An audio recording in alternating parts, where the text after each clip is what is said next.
A Florida city came under fire after finding a woman more than $100,000 for parking incorrectly. The real kicker, however, is where she was parked when she was fined. It's no wonder why so many people have come to dislike big government. Before we continue, please take some time to subscribe to Dailydose, like, and share this video with your friends. Sandy Martinez, her mother, her sister, and her 3 children, 2 of whom are now adults, didn't have a lot of options when it came to parking at the Lantana home they shared with one another.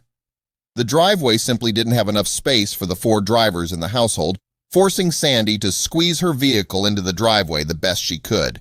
Sadly, that meant having her car partially parked in the grass on her front lawn. Since it was their own property and the vehicle was only partially in the grass, Sandy didn't see a problem. However, the city had an issue with it, the Blaze reported.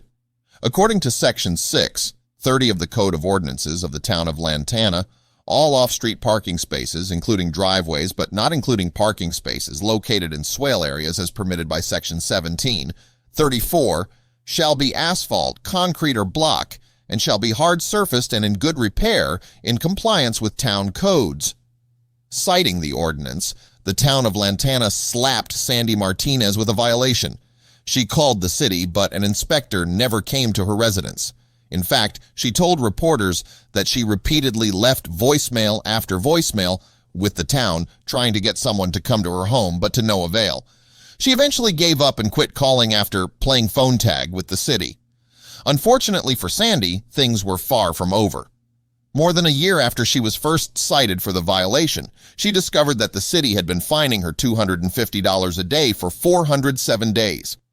That resulted in a total of $101,750 for the minor offense of parking in her own driveway incorrectly. But that's not all.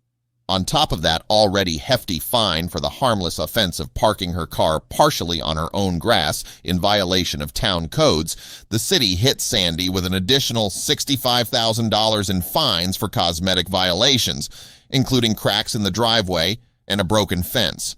With all fines combined, Sandy owed the city over $165,000, almost 4 times more than she earns in an entire year. I've been living here for 17 years now, and I'm being fined over $160,000 for parking on my own property, Sandy explained during a press conference. I think it's ridiculous that they're charging so much in fines for something so small, she said. They let the fines run for over a year, and that's ridiculous.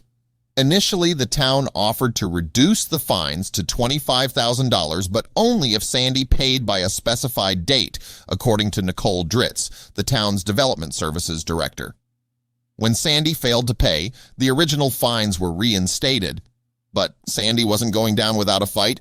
Hit with over a year's worth of daily fines that far exceed her income for partially parking on her own front lawn, Sandy and the Institute for Justice filed a lawsuit against the town of Lantana, Florida, arguing that the extraordinary fines plainly violate the excessive fines clause of the Florida Constitution, according to WPTV. It's also worth mentioning that Sandy's neighbors never complained, according to the lawsuit. Sandy isn't suing for monetary damages. Instead, her lawsuit is seeking a declaratory judgment from the court that the fines imposed on her are unconstitutional. We're suing, asking the court to issue a declaratory judgment that says that the fines imposed against Sandy are unconstitutionally excessive because they're grossly disproportionate to the offense, Ari Bargle, Sandy's lawyer, explained. We're not asking for money. We're fighting on principle on behalf of Sandy, Bargle added. That's really what this case is about, is excessive fines, he explained. We are here in this driveway because of a $100,000 parking violation. And added on top of that are $65,000 in more fines for cosmetic violations that my client fixed years ago, for cracks in the driveway and for a broken fence after a storm. Calling the amount of the fines catastrophic, Ari Bargle added, the government doesn't have the power to impose the financial death penalty for trivial violations. Mike Greenberg, who also represents Sandy Martinez, also noted that their client immediately rectified all of the offenses, but a code inspector had not come by to confirm the changes and drop the fines. According to Amendment 8 of the Constitution of the United States of America, excessive bail shall not be required, nor excessive fines imposed, nor cruel and unusual punishments inflicted. If over $165,000 in fines for the harmless offense of parking her car partially on her own front lawn isn't excessive, as well as cruel and unusual punishment, I don't know what is. This town should be ashamed. This case has not only drawn widespread attention, but also sparked a broader discussion about the balance between enforcing local ordinances and ensuring fair treatment of residents. Sandy's situation underscores a growing concern about municipal fines being used as a revenue source rather than for genuine enforcement of community standards. The city of Lantona's heavy-handed approach raises important questions about the fairness of their policies and the impact on residents, particularly those from lower-income backgrounds.